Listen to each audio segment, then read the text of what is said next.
Sandiwara Radio YouTube channel.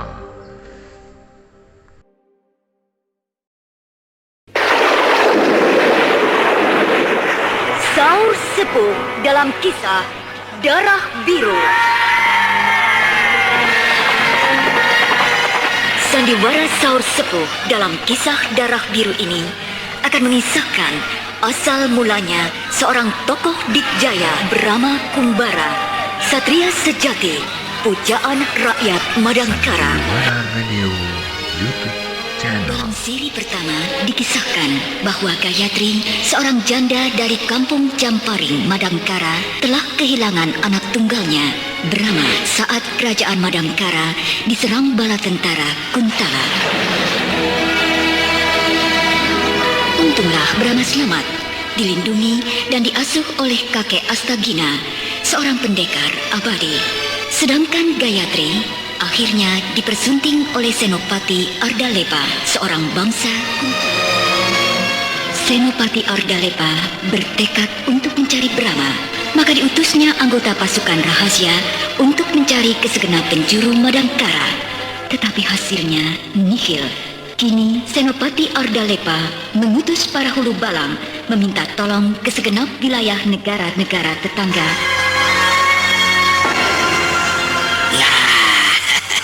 Di Bukit Karang sini tenang. Meskipun di daerah pantai, tapi deburan ombak tak terdengar keras. Wah, benar kek. Bosan latihan di sini, bisa latihan di laut. Iya.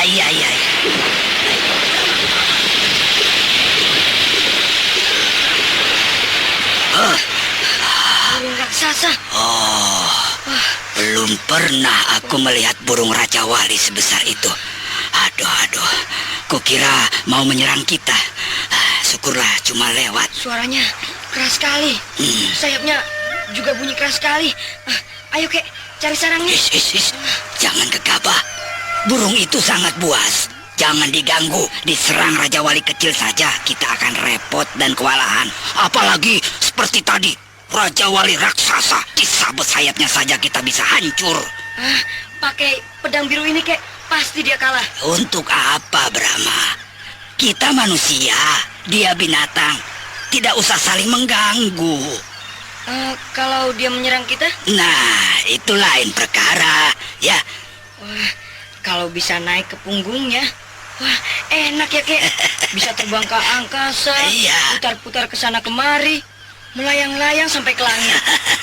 Ya, mudah-mudahan dia mau membawamu ke langit. Kalau dia lewat lagi, akan saya panggil kek. Oh iya, boleh.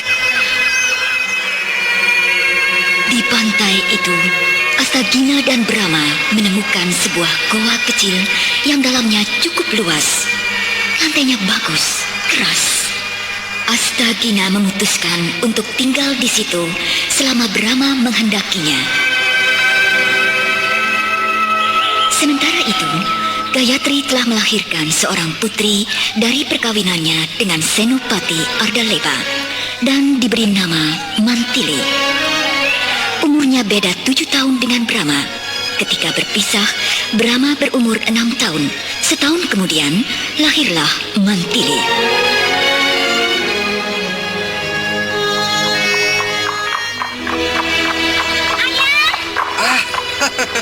Mantili, ibu mana? Di dalam, Ayah, sama Bibi Arum. Oh, Ayah, mana kuda untuk Tili? besok ayah bawa ya. Oh, besok? Ya, Paman Hulu Balang Sakala baru tadi pagi berangkat ke Kademangan Pangkur untuk mengambil kudanya. Jadi besok baru datang. Daulat, Rai Senopati. Ada Bibi Arum. Mana Kang Arum? Sedang repot di sawah. Mantili, ayo jangan ganggu ayah. Kan ayah baru pulang dari keraton, masih letih. Anak itu kalau dilarang gampang marah. Niru siapa ya? Ayah dan ibunya sabar kok. Iya, turunan dari kakeknya barangkali. Rumah tangga Senopati Ardalepa memang bahagia, tapi awan mendung rupanya mulai datang mengganggu. Raja Narendar yang diam-diam merasa iri karena nama dan pengaruhnya terdesak oleh kemasyhuran Senopati Ardalepa telah melapor pada Mahapati Wikalpa dari Kuntala. bahwa Senopati Ardalepa telah menjatuhkan martabat kerajaan Kuntala dengan tinggal di kampung. Maka Senopati Raksa dari Kuntala pun khusus datang untuk menegurnya. Senopati Raksa membawa pesan dari Mahapatih Wikalpa menghimbau agar Senopati Ardalepa mengekang pemberian kebebasan rakyat Madangkara.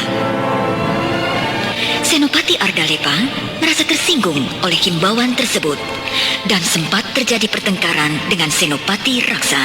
Namun, dengan jiwa besar keduanya dapat menahan diri sebab kepentingan kerajaan di atas segala-galanya.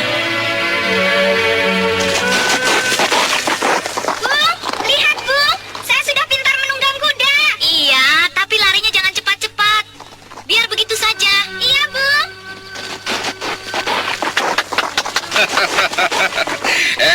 Hebat. Anak ayah sudah pandai menunggang kuda. Ayo Mantili, sudah. Tuh, ayah pulang. Ah, biarlah. Dia sedang menikmati kesenangannya. Si hitam kuda yang sudah terlatih baik. Dia tahu penunggangnya anak kecil yang baru belajar.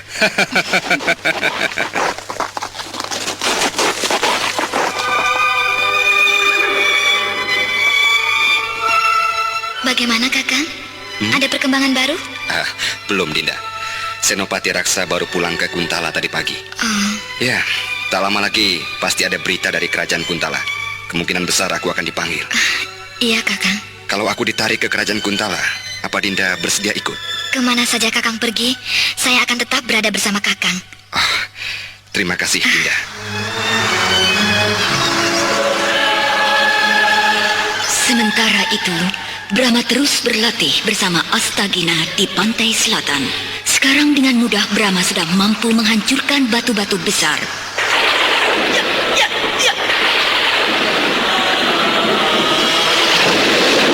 Tubuhnya sudah ringan, dapat bergerak cepat. Pedang biru sudah terasa ringan dalam genggamannya. Senopati Ardalepa ternyata jadi ditarik kembali ke pusat kerajaan Kuntala dengan sepucuk surat Sri Maharaja Kuntala. Dari segenap penjuru Madangkara, rakyat datang mengucapkan selamat jalan sambil menghaturkan bingkisan-bingkisan. Ya, Senopati Ardalepa memang benar-benar telah merebut hati rakyat Madangkara.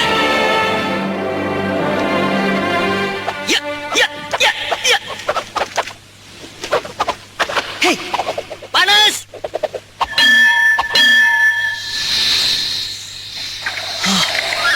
Kenapa pedang itu tiba-tiba jadi panas? Hei, pedang biru itu berubah jadi merah. YouTube channel. Jadi bara, seperti besi yang dibakar, merah membara.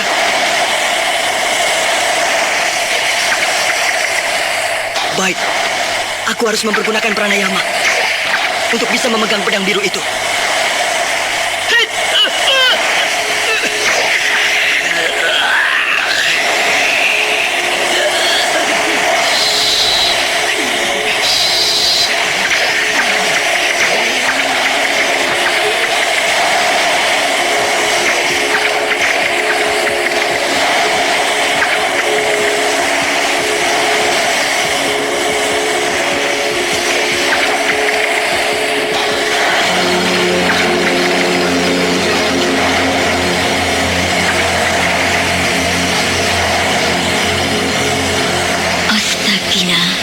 Brahma sedang tergeletak pingsan. Tubuhnya tidak apa-apa. Kedua tangannya masih memegang pedang biru. Ketika Brahma sadar kembali dan menceritakan pengalamannya, barulah Astagina tahu bahwa khasiat tenaga utama pedang biru telah masuk ke dalam tubuh Brahma.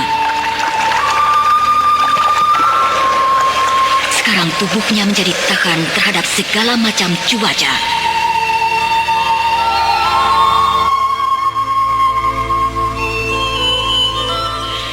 Sesudah khasiat utamanya pindah ke dalam tubuh Brahma, maka pedang biru mengeluarkan sinar kebiru-biruan karena yang tinggal adalah kekuatan murninya.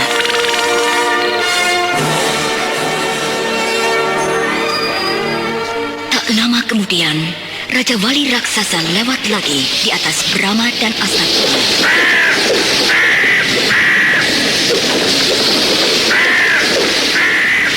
Selama 8 tahun mereka tinggal di pantai selatan, sudah 7 kali Raja Wali itu lewat.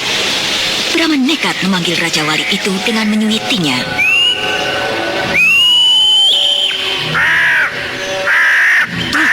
Lihat, Kek. Burung itu celingukan. Awas, Brahma. Raja Wali itu jadi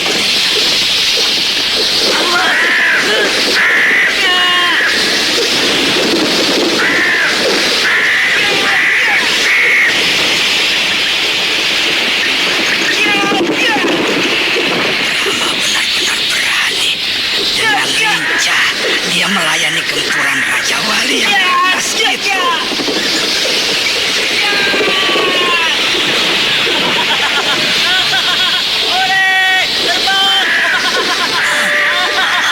Aduh, Brahma mencelok di punggung Raja Wali.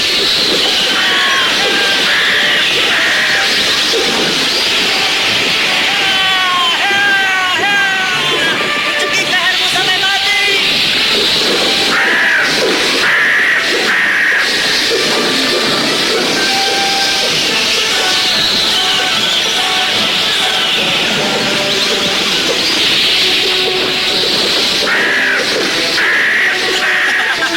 Kau capek? Kalau masih penasaran, ayo, kuladenin terus.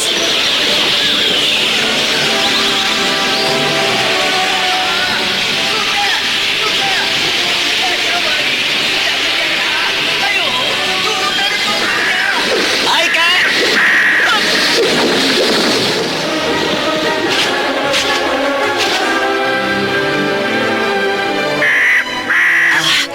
Terima kasih, Raja Wali. Kamu telah baik hati membawaku bersiar ke angkasa. Nah, kalau kamu mau pulang, pulanglah. Kalau mau cari makanan, pergilah. Atau kamu mau tinggal bersama kami di sini? Semuanya boleh kamu pilih sesuka hatimu. Kamu terbang lagi? Berputar-putar? Apakah kamu akan mengajak bertarung lagi? Brahma, sudah. Dia akan pergi, ya. Tapi terlebih dulu akan melakukan penghormatan padamu. Oh ya? Nah, tuh lihat. Cara terbangnya lain dengan tadi. Sekarang kelihatan tenang. Iya, dia berputar-putar dengan kalem. Selamat jalan, Raja Wali. Sampai bertemu lagi.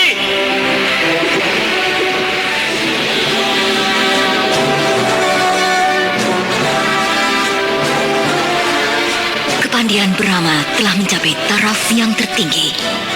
Habis sudah ilmu Astagina diberikan kepada muridnya itu.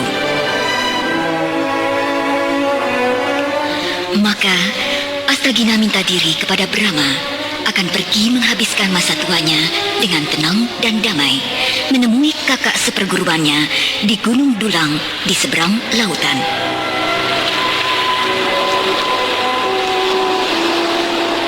Brahma terpaksa melepas kepergian gurunya itu dengan sangat haru.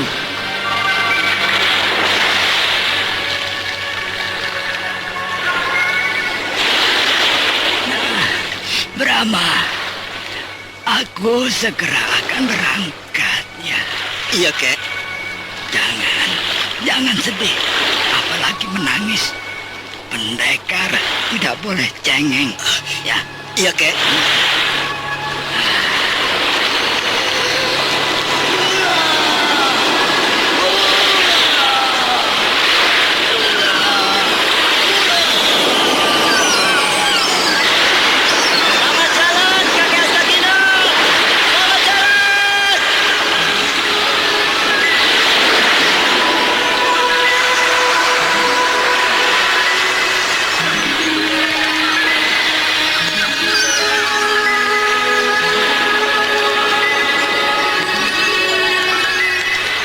Setelah berpisah dengan gurunya, Brahma memutuskan untuk kembali ke ibunya di kampung Camparing. Tapi sudah 3 hari ia berjalan ke utara, arah kampungnya, belum juga berjumpa dengan manusia, apalagi rumah penduduk. Untunglah ia bertemu dengan Raja Wali Raksasa. Ia ditolong oleh Raja Wali itu, dibawa terbang di atas punggung, diantar ke sebuah kampung di balik gunung.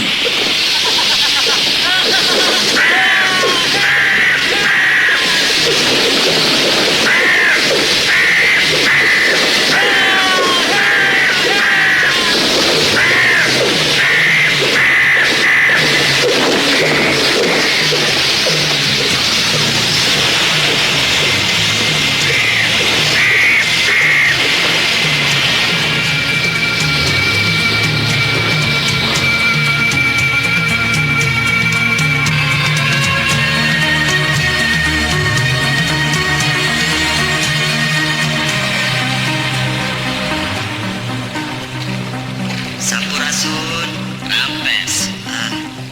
Maaf, Pak. Di situ, Brahma bertemu dengan Pak Daruka, seorang petani tua yang cerita bahwa penduduk kampungnya, Kampung Halimun, pada sembunyi karena diserang gerombolan kelelawar buas yang suka minum darah manusia sampai kering. Karena bingungnya, Pak Tirsa kepala desa membuat sayembara. Siapa yang bisa mengusir gerombolan kelelawar setan itu akan diberi hadiah 1000 tumbak. Sedang Kanjeng Adipati Maskar, penguasa Kadipaten Linggam, menambah 1000 ringgit. Dan Kanjeng Adipati Andelami juga akan menyumbang 500 ringgit. Selain 2 orang pendekar yang telah mencoba ikut sayembara, tapi tewas itu, belum ada lagi peserta lainnya, Pak. Tetapi ternyata tak ada hasilnya. Bahkan 2 pendekar yang coba ikut sayembara tewas direncah oleh gerombolan kelelawar setan yang haus darah itu. Siapa itu, Pak Daruka? 5 orang lelaki. Pasti mereka akan ikut sayembara. Oh ya? Lihat saja. Tampaknya serem-serem. Jalannya gagah.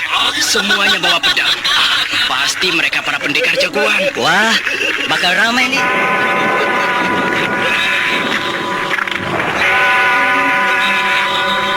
Ada kemana orang-orang semuanya?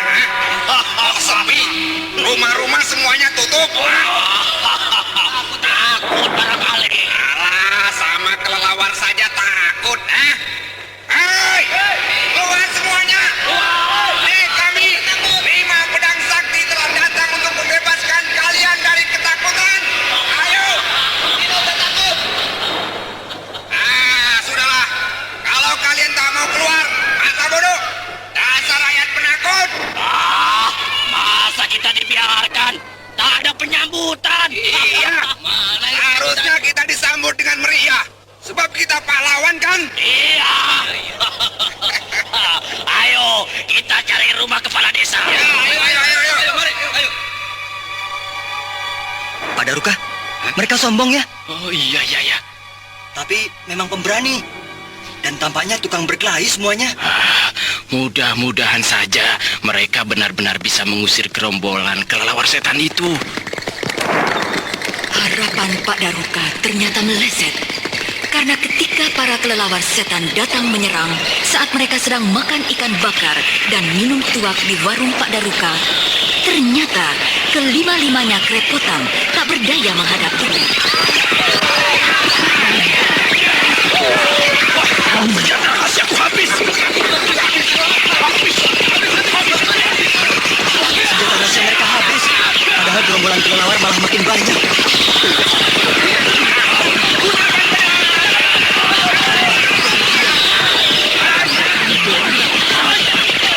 Bukan mungkin pendekar-pendekar hebat, tapi bertarung dengan binatang tak sama dengan melawan manusia. Kelelawar itu kecil, tapi sangat lincah, cepat berkelebat, melebihi kecepatan pendekar yang paling tinggi sekalipun dalam penguasaan ilmu meringankan tubuh. Sedikit-sedikit, Pak.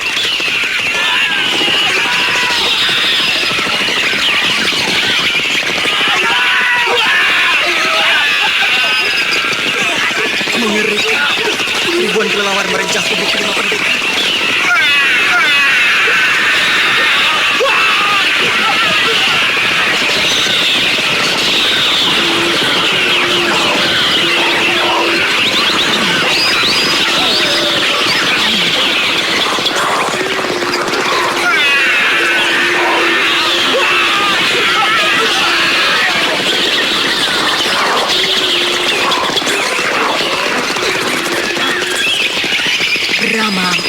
merasa wajib mengusir para kelelawar itu, walaupun sudah tak dapat menyelamatkan nyawa kelima pendekar.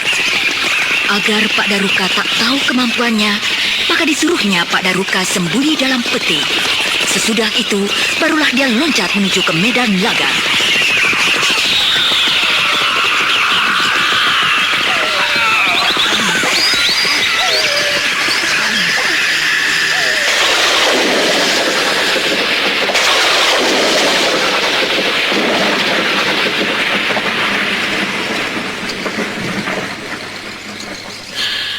Mereka sudah pergi. Aku tarik kembali ilmu Bayu Bajraku.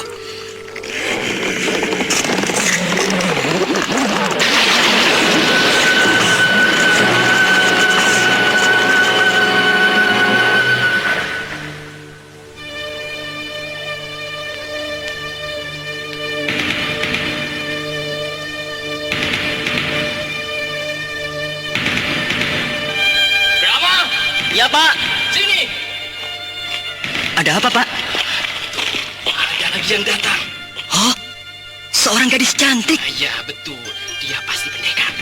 Sebab di pinggangnya terselip pedang. Dan di punggungnya tergantung kantung kulit panjang. Pasti berisi senjata. Bukan senjata. Paling isinya kain dan kebaya. Saya dekati, ah. Ah, dasar anak muda. Tadi saya lihat gadis cantik.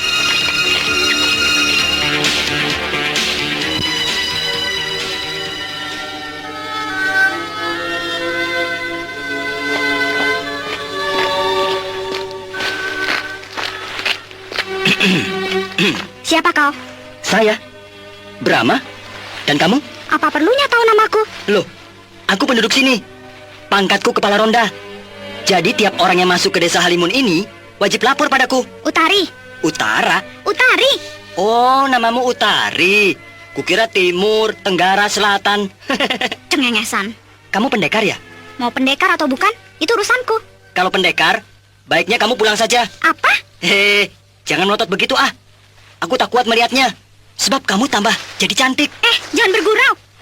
Loh, aku bicara sungguh-sungguh. Sebab sudah 10 pendekar yang mati di sini dikeroyok gerombolan kelelawar setan. Nah, kamu jadi takut kan? Takut? Apa itu takut? Aku tak tahu apa yang namanya takut. Wah, bodoh banget. Takut itu pisang raja yang digoreng pakai tepung. Sinting. Dia, tunjukkan rumah kepala desa. Mau ngambil hadiah ya? Wow, hancurkan dulu para kelelawar setan itu. Baru boleh minta hadiah. Mata duitan banget. Jangan sembarangan ya. Aku tak butuh uang tahu. Aku cuma penasaran, ingin menolong rakyat desa Limun sini. Titik. Wah, bagus. Nah, kalau begitu, itu tuh rumahnya. Yang ada 5 pohon duriannya berjajar. Geblek. Kesasar tau rasa kamu.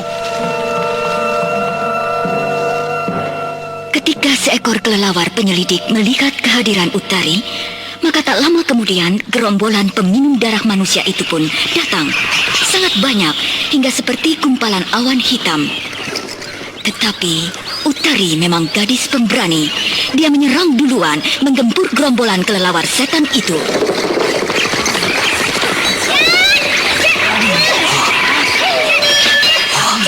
Bukan main. Utari jumbalitan di udara. Pedangnya berputar-putar, menimbulkan suara menggaung. Berarti tenaga dalam dan umum meringankan tubuhnya sudah mencapai tingkat tinggi.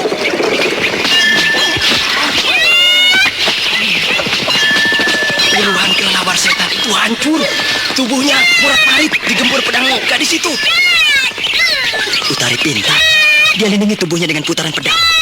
Tubuhnya seakan dibungkus gulungan sinar putih. Sulit ditembus musuh. Siapa yang dekat, pasti tercincang jadi beberapa potong. Tapi kekuatan manusia ada batasnya. Daya tahan Utari tak akan sebanding dengan jumlah kelelawar yang tak terhingga banyaknya itu. Nah, secara perlahan tapi pasti, gerakan Utari mulai menurun. Iya, aku harus membantunya. Tapi kali ini, aku ingin menghancurkan gerombolan pembawa petaka.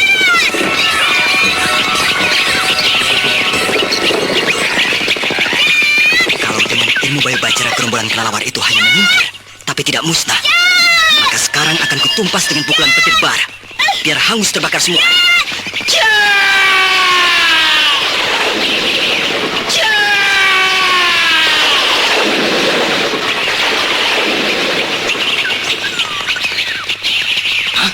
Halilintar, di siang bolong begini kok ada petir? Apa mau hujan? Tapi itu terang. Dewata yang agung. Brahma. Ya, Brahma. Dia lari-lari, lompat-lompat, mengelilingi gerombolan kelelawar sambil bertepuk tangan. Dari kedua tangannya keluar api. Ya, api berkobar-kobar membakar gerombolan kelelawar itu.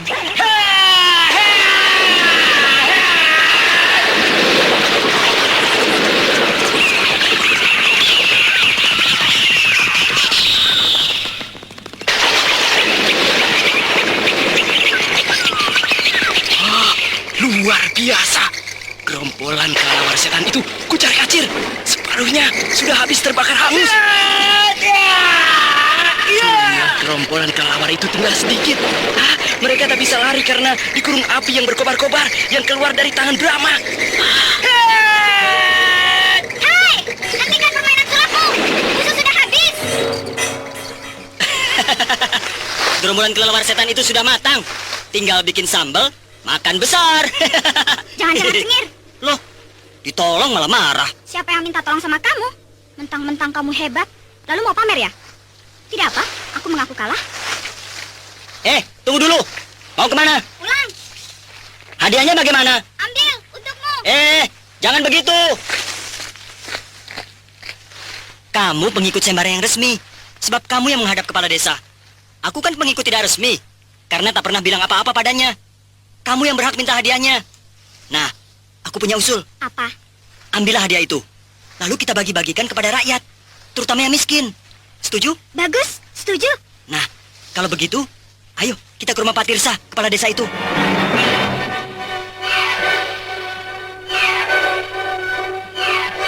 Demikianlah, hadiah itu lalu diambil dan dibagi-bagikan kepada warga desa Halimun. Semuanya gembira. Bangkai para kelelawar kemudian dibersihkan oleh seluruh penduduk.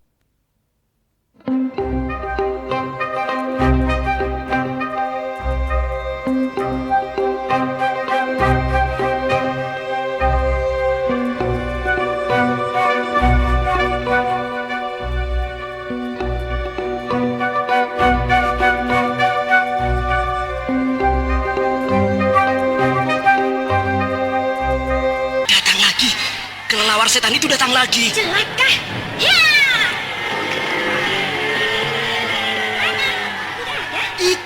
Itu di angkasa. Sekelompok kelelawar bergerombol di udara. Dan itu apa? Manusia? Iya, itu manusia. Manusia bisa terbang? Dia tidak terbang, tapi duduk di atas rentangan tali temali yang diikatkan ke badan kelelawar. Perhatikan, di tengah kelompok kelelawar itu ada 5 ekor yang membentuk jarak teratur. 1 di depan, 2 di kiri, dan 2 di kanan. Satu sama lain merentangkan tali yang diikat pada tubuh ke-5 ekor kelelawar itu. Dan orang itu duduk pada tali tersebut. Hebat. Betapa tinggi ilmunya. Ilmu sihir. Orang itulah yang menyihir para kelelawar. Mereka dihimpun dengan kekuatan sihir, lalu dipergunakan untuk menyerang manusia. Berdebah. Jahat benar. Dia dikawal oleh 50 ekor kelelawar yang ukurannya 2 kali lipat lebih besar daripada kelelawar yang menyerang kita. Aku yakin kamu sanggup menghancurkan ke-50 ekor kelelawar pengawal itu. Sanggup. Aku yang akan membereskan orang itu dalam malapetaka. Bagaimana caranya? Kita tidak bisa terbang. Sedangkan mereka juga tak mau turun dari udara. Gampang. Aku punya teman, biar ku panggil.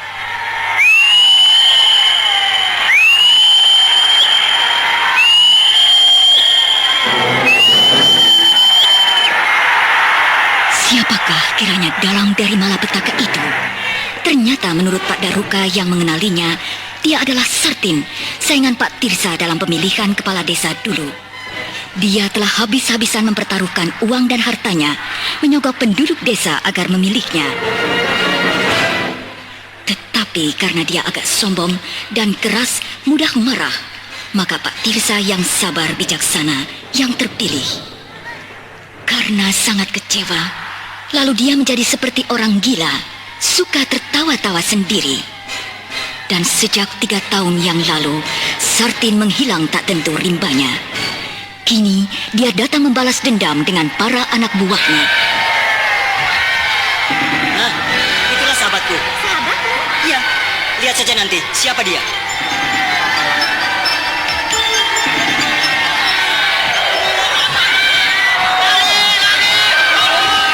Hai temanku,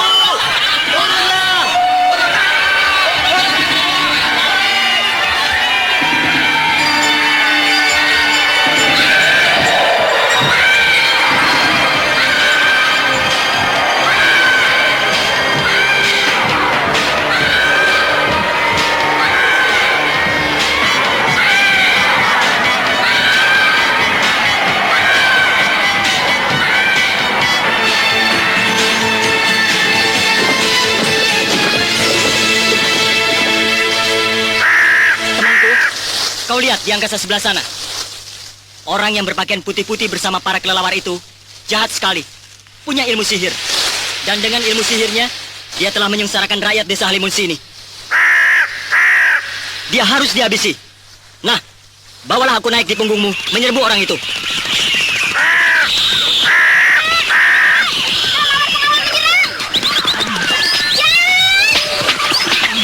Utari, habisi mereka. Aku akan tuntas dalangnya.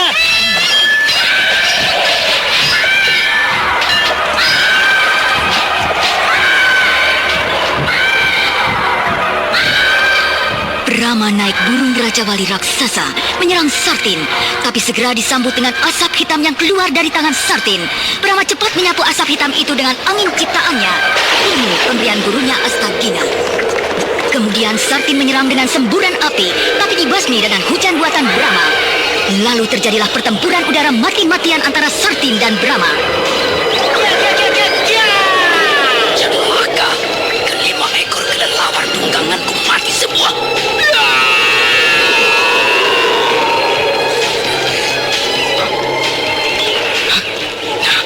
Karena kelelawar yang merentangkan tali pada mati. Sartin jatuh meluncur ke bumi. Sambar! Dia berhasil ditangkap Raja Wali. Dicengkram oleh kakinya. Bagus, kau hebat temanku. Cengkram terus, jangan terlalu keras biar tidak mati. Sekarang kita turun.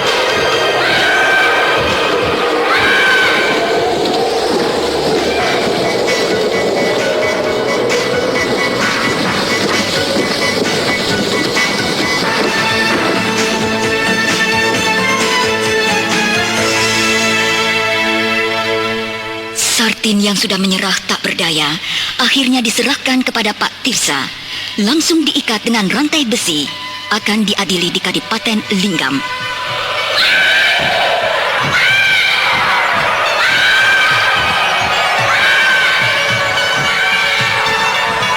Brahma meninggalkan desa Halimun naik Raja Wali.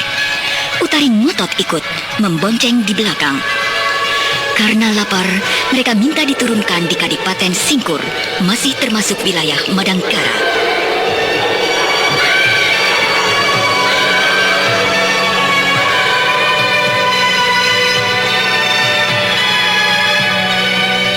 Utari agak terkejut mendengar bahwa Brahma berasal dari kampung Camparing. Tampaknya, Utari tahu banyak mengenai keadaan dan riwayat kerajaan Madangkara.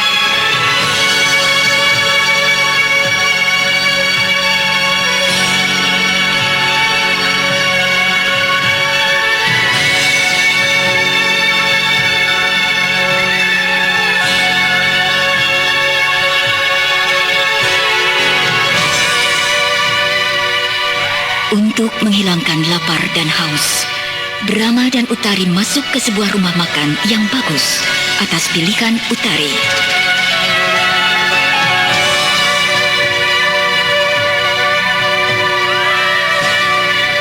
Saat itu, lewatlah rombongan wakil Kanjeng Adipati Prahasta bersama tamunya, seorang gadis cantik yang menunggang kuda putih, Gusti Ayu Dewi Mantili, kesayangan Sri Baginda Maharaja Kuntala.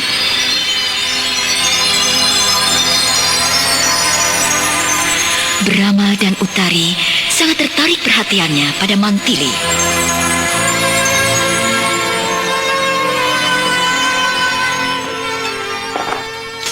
Berapa semuanya, Pak?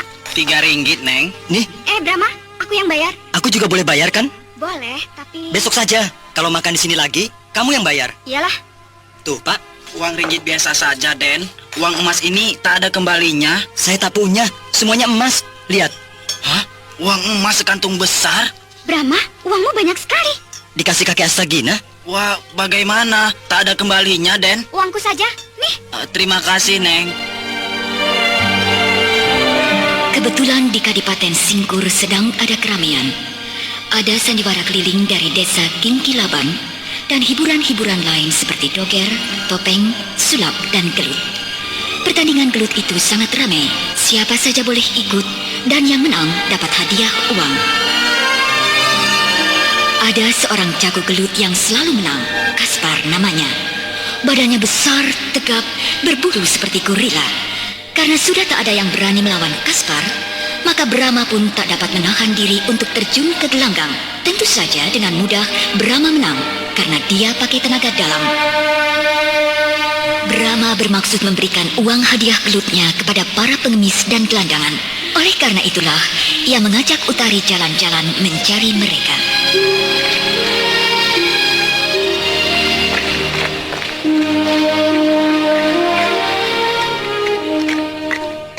Berhenti. Dia kan Kaspar yang kamu kalahkan di gelanggang gelut. Iya. Jangan ketawa. Dalam gelanggang gelut, aku memang kalah. Tapi dalam pertarungan bebas, belum tentu. Lalu, apa maksudmu? Ayo, sekarang kita bertarung lagi. Pertarungan bebas, ayo. Jangan dendam. Kalau kalah ya sudah.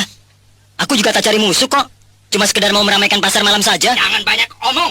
Dia mau uangnya barangkali. Begitu. Nih, ambillah semuanya. Aku tidak butuh uang. Butuh ini. Iya. Kamu bisa jurus ya? Lumayan. Coba ini.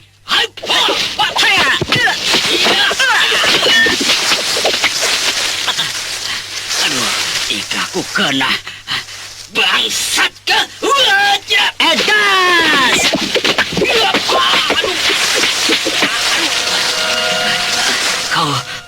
Kau jago. Iya, aku adalah jagoan. Keroyok, ayo.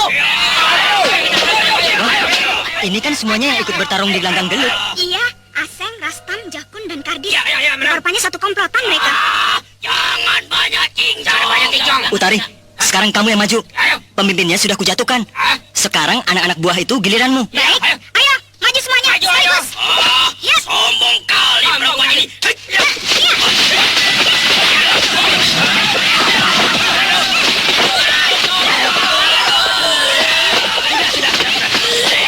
Berhenti. Kalian hebat. Kami menyerah. Habis berantem, capek tidak? Aduh, capek. Nah, ayo minum. Minum. Kamu ngajak kami minum? Iya, lupakan semuanya. Sekarang kita makan-makan, minum-minum. Jangan takut, aku yang bayar. Mari kita berteman. Ayo berteman. Ya, Brahma dan Utari mengangkat mereka sebagai teman. Ternyata mereka orang-orang Madangkara yang kerjanya memeras para pedagang pasar, bekerja sama dengan anggota-anggota pasukan kadipaten yang terdiri dari bangsa Kuntala. Brahma dan Utari menyadarkan mereka agar jangan memeras bangsa sendiri, tapi justru harus bersatu melawan penjajah. Rupa-rupanya mereka mau mengerti.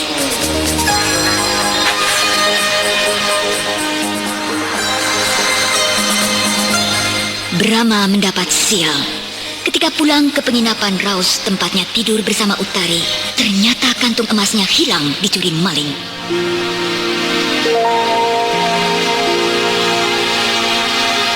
Brahma bermaksud akan menemui Kaspar yang menguasai daerah itu besok pagi. Dia pasti tahu siapa pencurinya.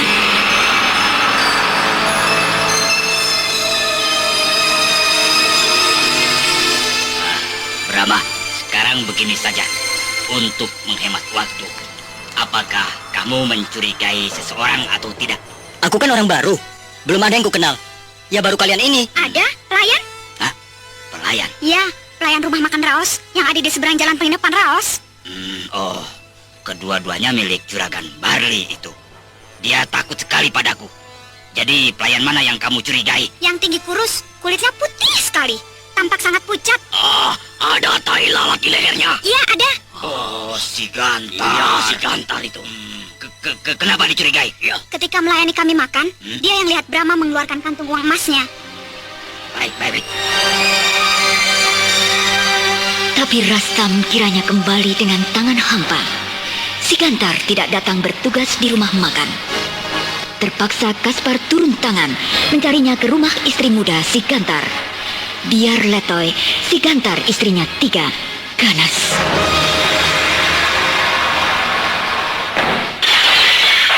Ya.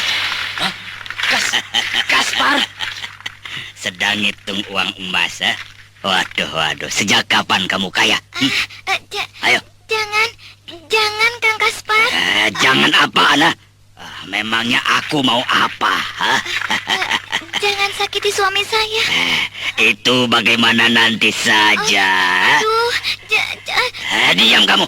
Duduk di balai-balai sana, di pojok. Ayo. iya. Gantar. Iya. Kenapa celanamu basah? Gantar ngompol. Kamu pandang sebelah mata padaku. Tinggal di wilayahku, tapi berbuat semaumu tanpa bilang apa-apa padaku. Tahu nggak?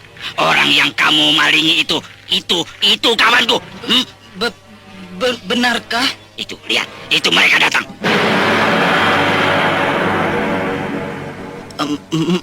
Maaf, saya tidak tahu Anda teman Kaspar.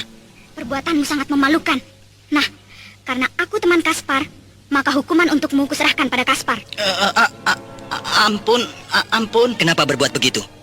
Kalau memang ingin uang emas, kenapa tidak bilang saja terus terang? Bukan, bukan.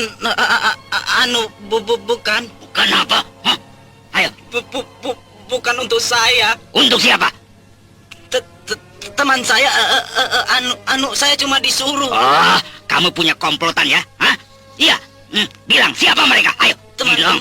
Teman saya, para pejuang. Para pejuang. Pejuang apa? Apa kamu? Pejuang kebebasan. Bicara yang jelas. Ayo. Kelompok persatuan anti penjajah.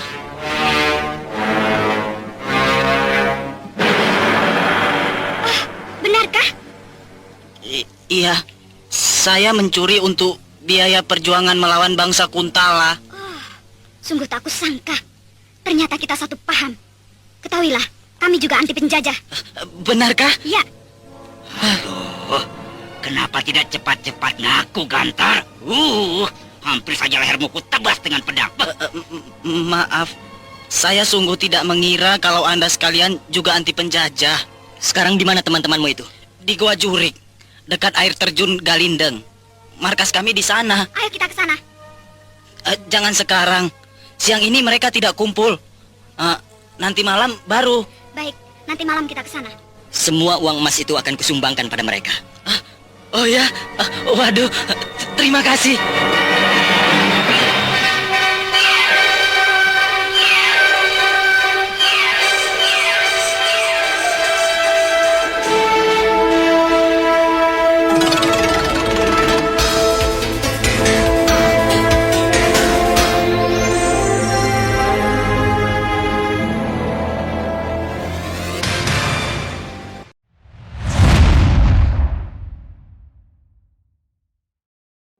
Sandiwara Radio